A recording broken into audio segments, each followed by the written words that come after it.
একদিন একটি অ্যানাকোন্ডা সাপ নদীর পাড়ে অনেকগুলো ডিম পাড়ে। তারপর সে খাবারের খোঁজে জঙ্গলের ভেতরে যায়।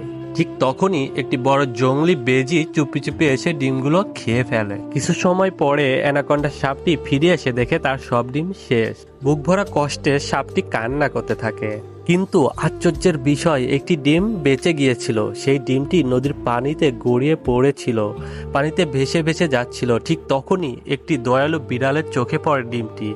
বিড়ালটি ডিমটি তুলে নিয়ে নিজের বাসায় নিয়ে যায়। একদিন সেই ডিম থেকে একটি ছোট্ট অ্যানাকোন্ডা সাপ বেরিয়ে আসে। বিড়ালটি তাকে নিজের সন্তানের মতো যত্ন করতে থাকে। তারা একসাথে খেলে, ঘুমায় আর সময় কাটায়। শেষমেশ বিড়ালটি নদীর পাড়ে গিয়ে খুঁজে পায় সেই কাঁদতে থাকা অ্যানাকোন্ডা সাপটিকে। বিড়ালটি আদর করে বাচ্চাটিকে তার মায়ের হাতে তুলে দেয়। সাপটি কৃতজ্ঞতার চোখে বিড়ালটির দিকে তাকায়। বন্ধুরা, এই সাহসী ও দয়াময় বিড়ালের জন্য একটি লাইক, কমেন্ট ও সাবস্ক্রাইব